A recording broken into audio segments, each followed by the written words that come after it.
My name is Maya. I was 16 when this story began. I'm 24 now, sitting in the living room of a house on Elmwood Drive in Columbus, Ohio.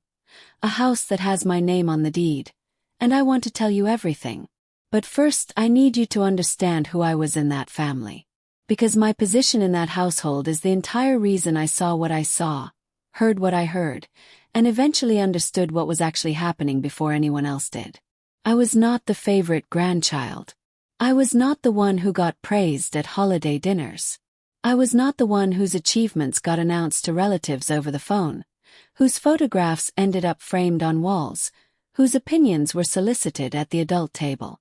I was the quiet one, the background one, the kid who sat in corners at family gatherings and watched how the adults actually behaved when they thought no one worth worrying about was paying attention. And no one in that family ever thought I was worth worrying about. Which turned out to be the greatest advantage I ever had. My grandmother, Nanny we always called her, was built from a completely different material than the rest of us. She was small, 5 feet 2 inches on a good day.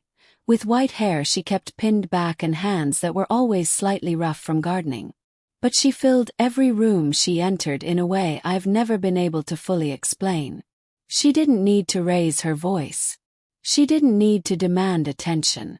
People just oriented toward her, like she was a fixed point and everyone else was moving around her. She came to this country in 1971. She was 31 years old and she arrived with $40 in her purse, 2 suitcases, and a stubbornness I am absolutely convinced skipped a generation and landed directly in me. She didn't speak perfect English. She didn't have family here. She didn't have connections or advantages or anyone waiting to help her land softly. What she had was discipline, patience, and an ability to think 10 moves ahead that I didn't fully appreciate until I was old enough to look back and see the whole board. By 1974, 3 years after arriving in a country that was not her own, she had saved enough to put a down payment on a 3-bedroom brick colonial on Elmwood Drive. $2,400 down. She remembers the exact figure. She paid off the mortgage in 11 years. By herself. While raising children. While working. While building a life from scratch in a place that didn't always make that easy. She raised 5 children in that house. My mother was the youngest. By the time I was born, Nanny had been a widow for 6 years. Her husband, my grandfather, a man I only know from photographs and one specific story she told me when I was 9, had passed quietly in his sleep. She buried him, grieved him, and then got back up and continued running her household with the same quiet precision she'd always had. She didn't fall apart. She didn't need rescuing. She tended her rose garden, cooked Sunday dinners large enough to feed 12 people, kept her finances organized in a green accordion folder in the second drawer of her desk, and asked absolutely nothing from any of her children. She was, by every definition, a self-sufficient woman. But here is what I have learned about self-sufficient women, particularly older ones, particularly ones who keep to themselves and don't complain and don't make demands. They make certain people deeply uncomfortable, especially people who have quietly decided, without discussion and without any legal or moral basis, that her accumulated assets belong to them by right of proximity and patience. My parents had been in financial trouble for years before that night in the kitchen. My father had invested heavily in a logistics startup in 2014 that collapsed 18 months later. My mother had co-signed a business loan for her brother that went into default. They had credit card debt spread across 6 different accounts. I know the exact number because I found the consolidated statement 2 years later in a filing cabinet my father forgot to lock. The total outstanding balance, as of March 2019, was $91,400. They were drowning. Quietly, carefully, with smiles at family dinners and a kept-up house and the right clothes and the right car, but drowning. And they had decided without telling anyone, without asking anyone, without any consultation with the woman whose entire life's work was at stake, that Nanny's house was their solution. The house on Elmwood Drive. Valued at $310,000 in the current market. paid off completely. No liens. No complications. At least that's what they thought. What happened with the house didn't arrive from nowhere. It was the final move in a long game. And if you want to understand how my parents could convince themselves that what they were doing was somehow acceptable, you need to understand the years that led up to it. Because this wasn't the first time they had tried to help themselves to something that belonged to my grandmother. It was just the biggest. The first time I noticed the pattern, I was 11 years old. It was a Sunday afternoon in late October. The kind of afternoon where the light comes in low and golden through the kitchen windows and everything feels deceptively peaceful. Nanny was sitting at her kitchen table with a cup of tea. My father sat across from her with a folder. He always came with folders, I'd learn, and he was explaining in his most reasonable and patient voice that he could help her grow her savings. He used words like portfolio diversification. He used words like inflation erosion and passive returns and market-linked instruments. He spoke for almost 20 minutes without stopping. I was doing homework at the far end of the table, and I remember watching Nanny's face the entire time. She listened. She nodded occasionally. She sipped her tea. When he finished, she was quiet for a moment. Then she said, simply and without any particular emotion, "Thank you, Beta. I prefer to manage my own affairs." My father smiled. He gathered his folder. He said of course, whatever she was comfortable with. And then we drove home and he didn't speak for the entire 40-minute ride. 3 months later. He tried again. This time he brought printed documents. She read every page. She signed nothing. I was 11 and I already understood that the folder wasn't really about helping her. The second incident happened when I was 13. Nanny's house needed a new roof. The original had finally started showing its age, and after the previous winter's ice damage, it couldn't wait another season. The estimate came in at $11,400. My parents offered generously and loudly at a family dinner to take care of it. They would hire the contractor. They would manage the project. Nanny wouldn't have to worry about a single thing. She thanked them. She let them handle it. What she didn't know, what none of us knew for almost 2 years, was that my parents had paid the roofing invoice using a credit card opened in her name, using her social security number, without her knowledge or consent. They made minimum payments for 22 months. By the time Nanny discovered the account during a routine call with her bank, the balance with interest had grown to $14,800. She paid it off in 3 payments. She closed the account. And she called a meeting with all 5 of her children in which she said, very calmly and without raising her voice, that she would be handling all of her own financial matters going forward and that no one was to act on her behalf without written permission. My parents apologized. They said it was a misunderstanding. They said they'd meant to tell her. They said it wouldn't happen again. It did happen again. Just differently. The third incident is the one that I return to most often, because it's the one where I became a witness without fully understanding what I was witnessing until much later. The summer I turned 15, Nanny was hospitalized for 3 days. A respiratory infection. Serious enough to be frightening, not serious enough to be life-threatening. She recovered completely. But while she was in the hospital, my mother drove to the house. I was in the car. She told me she needed to pick up Nanny's insurance documents and a change of clothes. Sounded reasonable. Sounded like the kind of thing a caring daughter would do. We arrived at the house at 11:20 in the morning. My mother used the spare key kept for genuine emergencies. She told me to wait in the car. I waited 7 minutes. Then I went inside. My mother was in Nanny's bedroom, standing at the desk in the corner, going through the second drawer, the one where Nanny kept the green accordion folder. She didn't hear me come in. I stood in the doorway for a moment, watching her photograph documents with her phone. Then I said her name and she startled and told me she'd asked me to wait in the car. We left 45 minutes after we arrived. My mother was carrying a folder. I didn't say anything on the drive back to the hospital. I was 15. I didn't know exactly what I'd seen. I just knew that something about it felt profoundly wrong. 2 weeks after Nanny came home from the hospital, I heard my parents talking through the wall again. Late at night. The words I caught were the deed, quitclaim, straightforward process. She won't understand the language. That was the moment I stopped being a passive observer. I started writing things down. Exact words when I could catch them. I didn't have a plan. I was 15 years old. I didn't know what a quitclaim deed was. I didn't know what an irrevocable trust was. I didn't fully understand what they were capable of. But I knew my grandmother. And I knew that whatever was being planned in that house, she deserved to know about it. What I didn't know yet was that she already did. It happened on a Sunday. It is almost poetic, isn't it? That the moment my parents chose to make their move was on a Sunday afternoon, in Nanny's own kitchen, at her own table, surrounded by the smell of her cooking and the sound of her television playing softly in the background. They chose a Sunday because Sundays were family days. Sundays were safe.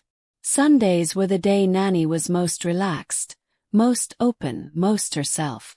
They chose a Sunday because they thought she would be least prepared. I was 17 by this point. It was March, one of those Ohio March days that can't decide if it's winter or spring, where the sky is the color of old dishwater and the ground is still half frozen. I remember driving to Nanny's house that afternoon and noticing that my parents were both unusually quiet in the car. My father kept his hands at 10 and 2 on the steering wheel the entire 40 minutes.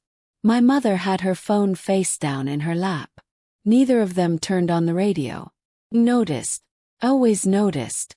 But I still didn't know what was coming. Nanny met us at the door the way she always did, with food already on the stove and her hair pinned back and a calmness that made you feel, the moment you stepped inside, that whatever was wrong with the outside world simply didn't apply here. She hugged me. She smelled like rose water and cardamom. She told me I looked thin and needed to eat more. I sat at the kitchen table. She served tea. For the first 30 minutes, everything felt normal. My father talked about work. My mother asked about Nanny's neighbor, an elderly woman named Mrs. Patterson who had been dealing with hip surgery. Nanny answered everything calmly, poured more tea, passed a plate of biscuits, and then my father set his cup down. He reached into the bag he'd brought, a regular canvas bag, the kind you take to a farmer's market, completely unremarkable, and he placed a folder on the table. I recognized the folder. I had seen folders like it my entire life. My father always brought folders when he wanted something. He cleared his throat. He looked at my mother. She gave him a small nod. And then he said, "Mama, we need to talk to you about the house." Nanny set her cup down slowly. She folded her hands on the table. She said nothing. She just looked at him with an expression I had never quite seen on her face before. Not surprise, not fear, not confusion. Something closer to patience. The particular patience of someone who has been waiting a long time for a conversation to finally arrive. My father spoke for almost 20 minutes. He had clearly rehearsed it. He talked about the neighborhood, how the market had peaked, how property values in Columbus were at a historic high, how it was the smartest possible time to sell. He talked about Nanny's age, carefully, gently but unmistakably, about how a house this size was a lot for one person to maintain, about how the money from the sale could set her up in something smaller and newer and easier to manage. He talked about a buyer, a very serious buyer, Mama, someone who has already made a very strong offer, and he slid a paper across the table with a number on it. $298,000. I looked at that number and something in my stomach dropped. Because I had looked up the Zillow estimate on Nanny's house 3 weeks earlier. Out of instinct, out of the same quiet watchfulness I'd been practicing for years, and the estimate had been $318,000. The buyer my father had found was already $20,000 below market value. And then my mother spoke. Her voice was soft and careful, the voice she used when she wanted to sound kind. She said, "We've already been in contact with a realtor, Mama. We've handled all the preliminary paperwork. We just need your signature on a few documents and the process can move forward. We want to make this as easy as possible for you." They had already contacted a realtor. They had already prepared paperwork. They were presenting this not as a question but as an announcement. "Not would you like to sell your house, but we have already begun selling your house and we need you to sign." The kitchen was very quiet for a moment. I was sitting at that table and I was 17 years old and my hands were flat on my thighs under the table and I was trying to decide whether to say something, whether to stand up, I didn't know.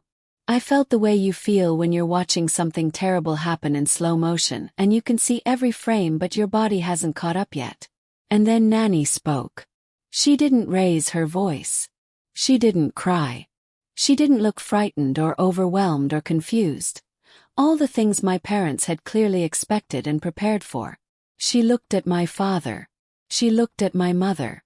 And she said, in a voice so calm it was almost conversational, "Which realtor did you contact?" My father blinked. He gave a name, a firm on the east side of Columbus. Nanny nodded slowly. She said, "And what paperwork have you prepared?" My mother shifted in her seat. She said something about transfer documents, about streamlining the process. Nanny nodded again. Then she was quiet for a long moment. She looked down at her folded hands. She looked out the kitchen window at her rose garden, still dormant in the March cold, just the bare thorned canes visible above the frozen ground. Then she looked back at my parents and she said, "I would like you to leave my house now. Both of you. I need to make a phone call." My father started to say something. Nanny raised one hand, just slightly, just enough, and he stopped. We left. In the car on the way home, my parents argued in low, controlled voices about what had gone wrong, about whether they'd moved too fast, about whether they needed to get the paperwork filed before she could do anything to complicate the process. My father said they had maybe a window of 2 weeks before she talked to someone who would advise her against it. Neither of them looked at me once.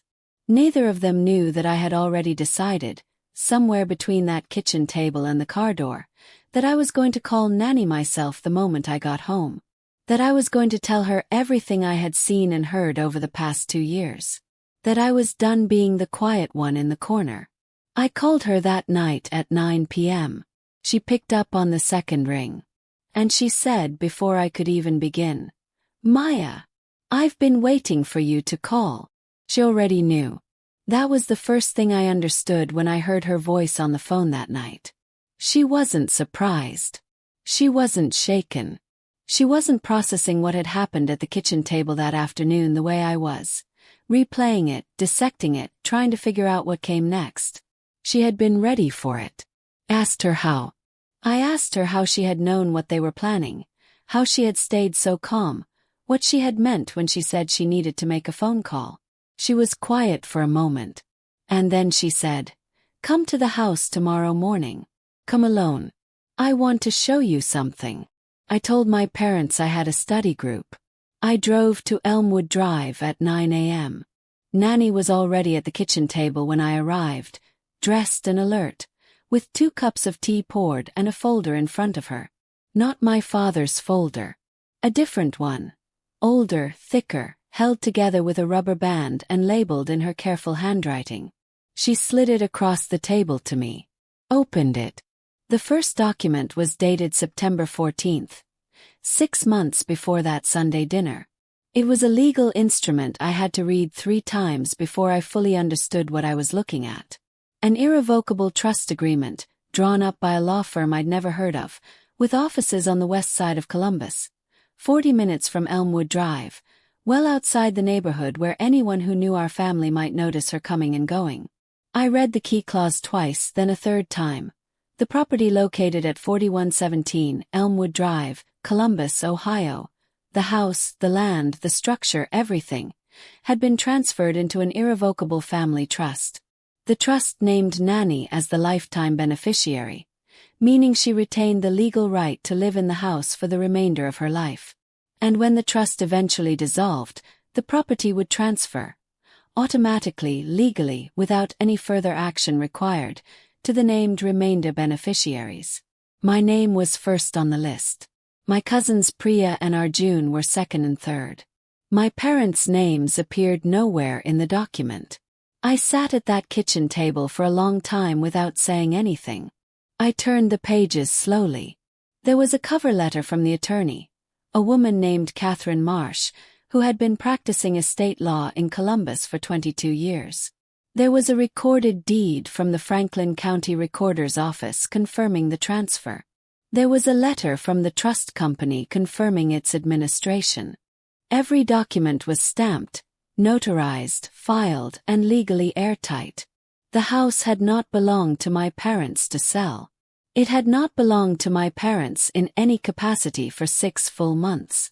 They had spent weeks contacting realtors, preparing transfer paperwork, and lining up a buyer for a property they had absolutely no legal claim to. I looked up at Nanny. She was watching me read with that expression she sometimes got, calm and patient and faintly, privately amused, like someone watching a film she'd already seen. I said, "When did you decide to do this?" She wrapped both hands around her teacup. She thought for a moment. "The summer you were 15, she said. "After I came home from the hospital. The summer I was 15. The afternoon my mother had spent 45 minutes in this house with a spare key and a phone camera. Nanny had come home, gone to her desk, opened the second drawer, and known immediately that someone had been through it. She hadn't said anything. She hadn't confronted anyone. She had simply picked up the phone and called Catherine Marsh. I asked her why she hadn't told anyone. Why she hadn't warned me or my cousins or any of the other adults in the family. She looked at me steadily. "Because the fewer people who knew," she said, "the cleaner it would stay. And because I needed to see how far they would actually go." She had wanted proof. Not suspicion, proof. The Sunday dinner had given her exactly that. My parents had sat at her table in her kitchen and told her they had already contacted a realtor and prepared paperwork for a property they had no right to touch. They had said it out loud, in front of a witness. That witness was me. She asked me then if I would be willing to write down everything I had seen and heard over the past 2 years. The late-night conversations. My mother at the desk. The folder she'd carried out of the house. The arguments through the wall. The exact words from the kitchen at 2:17 a.m. Every date and detail I'd recorded in the notes on my phone. I said yes before she finished asking. She nodded. She refilled my tea. And then she said, "Good. Now I need to call Catherine." Catherine Marsh had an office on Trobway Road. A low brick building with frosted glass doors and a small parking lot that was almost always half empty. I drove Nanny there 4 days after the Sunday dinner.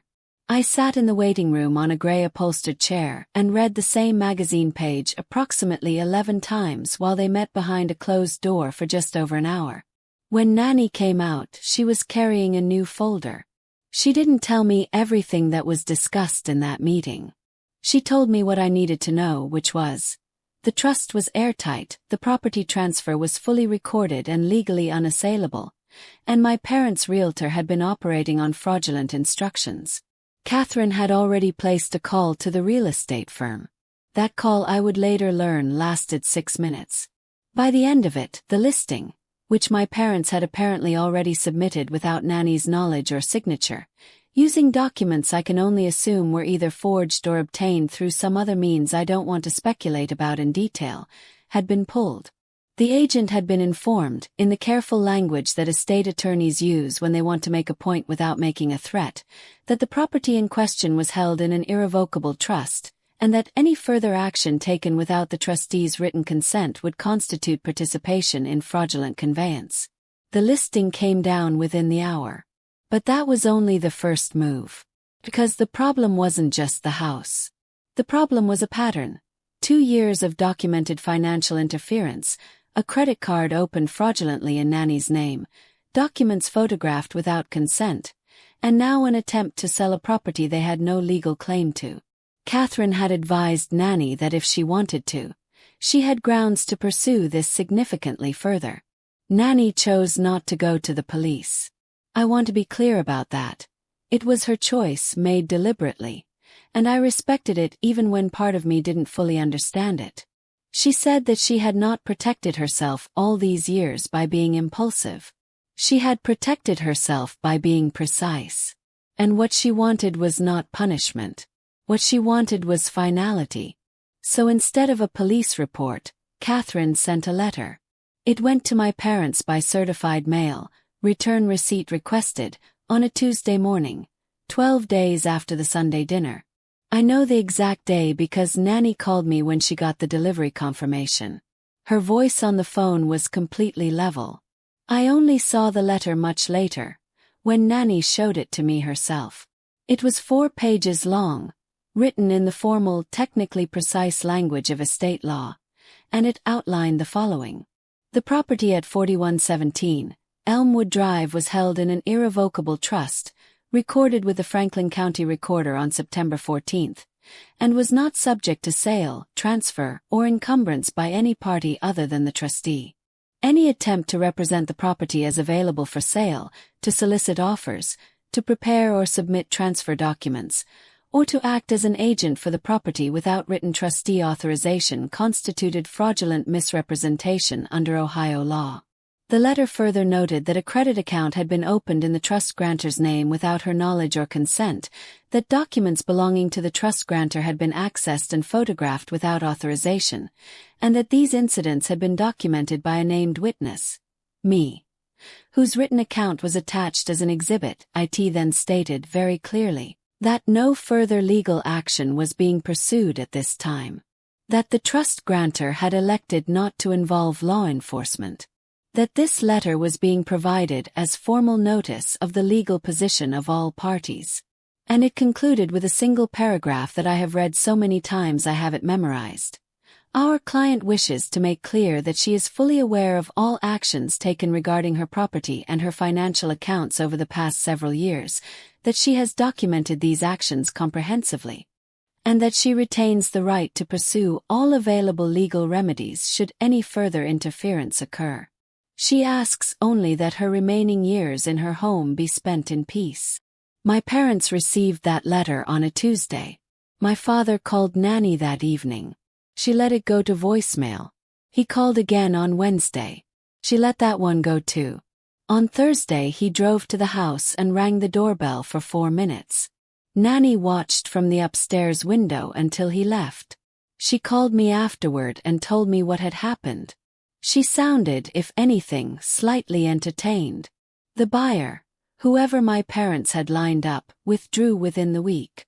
I don't know exactly what my parents told him, or whether Catherine had made any additional calls, or whether the buyer simply did his own due diligence and discovered the trust recording. It doesn't matter. He was gone. The realtor filed an internal complaint against my parents for submitting a listing without verified ownership documentation. I don't know the full details of what came from that. That particular thread isn't mine to pull, but I know that my parents' relationship with that firm ended permanently. And then came the legal fees. Because here's the thing about fraudulent conveyance and unauthorized account access and document misappropriation. Even when the injured party chooses not to press charges, there are still legal costs involved in documenting, responding to, and formally resolving the situation. Catherine's firm billed for the trust preparation, the title search, the cease communication letters, the certified mailings, the exhibit preparation, and the formal response to the realtor's inquiry. My parents received a portion of those costs as a civil recovery demand. The total was $14,200. They paid it over 8 months. During those 8 months, not a single member of my immediate family set foot inside the house on Elmwood Drive. Nanny's other children, the aunts and uncles who had been peripheral to all of this, who had watched from a distance and said nothing, called her with various degrees of apology and explanation and justification. She listened to each of them. She thanked them for calling. She changed the locks in April. And she planted new roses in the front garden in May. A variety she'd been wanting to try for years, a deep burgundy climber that she trained along the fence post by the front gate. She sent me a photograph the morning she planted them. There is a particular kind of silence that follows the collapse of a long deception. It is not the silence of resolution or peace. Not yet. It is the silence of aftermath. The silence of a house where certain phone calls no longer come, where certain cars no longer pull into the driveway, where the space that was once occupied by manipulation and performance and carefully maintained pretense has simply emptied out. That was the silence that settled over Elmwood Drive in the months that followed. My parents did not attend the next 3 family gatherings. The aunts and uncles who called Nanny with their careful apologies received polite, brief responses and were not invited to Sunday dinner. The family WhatsApp group, which had existed for 4 years and contained approximately 11,000 messages of photographs and forwarded jokes and birthday wishes, went completely quiet for 6 weeks, and then my father left it, and then my mother, and eventually it dissolved entirely without anyone formally acknowledging that it had ended. The buyer withdrew his offer within 8 days of the listing being pulled. I don't know exactly what he was told. I suspect he did his own title search and discovered the trust recording independently. Any competent buyer's agent would have caught it immediately. What I know is that he never contacted anyone in our family again, and the deal died without drama. The real estate firm's internal complaint process moved slowly, the way institutional processes always do, but it moved. My parents had submitted a property listing without verified ownership documentation, a serious professional violation. The agent who had worked with them, apparently having conducted minimal due diligence of his own, faced his own review. I don't know the precise outcome of that process. What I know is that my parents were permanently blacklisted from that firm and that the agent no longer works there. The civil recovery demand, $14,200, covering Catherine's documented legal costs, arrived by certified mail in April. My parents' first response was to not respond, which Catherine anticipated and which resulted in a follow-up letter that used somewhat more direct language about the available next steps. They paid the first installment in May. They finished paying in January of the following year. I know these details because Nanny told me. She told me everything eventually in the careful and measured way she did everything. Not all at once, not dramatically, but in pieces over time, usually over tea at the kitchen table, usually in the morning when the light came in through the east window and fell across the table in long golden rectangles. She never spoke about it with anger. She never expressed satisfaction in the way that people sometimes expect. The sharp, bright satisfaction of watching someone get exactly what they deserved. She spoke about it the way she spoke about everything that had already been resolved. As history. Factual. Complete. Filed away. My parents eventually reached out to me directly. First my mother by text 3 months after the letter, and then my father by phone 5 months after that. The conversations were uncomfortable and circular, and ended without resolution. They wanted, I think, for me to tell them that I understood, that I saw their side of it, that the financial pressure they'd been under explained if not excused what they'd done. I didn't tell them that. I wasn't cruel about it. But I didn't give them what they were looking for. What I told my father, the one time he asked me directly why I had given Nanny my written account of everything I'd witnessed, was this. Because she asked me to. And because it was true. He didn't have an answer for that. My parents are still married. They are still in Columbus. They have managed, over the years since, to stabilize their finances through means that don't involve taking things that belong to other people. We have a relationship. Careful, bounded, conducted mostly at a distance. I am cordial. I am not close. I have made my peace with the version of them that I actually have rather than the version I might have wanted. That peace took time. I won't pretend otherwise. But Nanny was at peace from the moment she slid that folder across the table.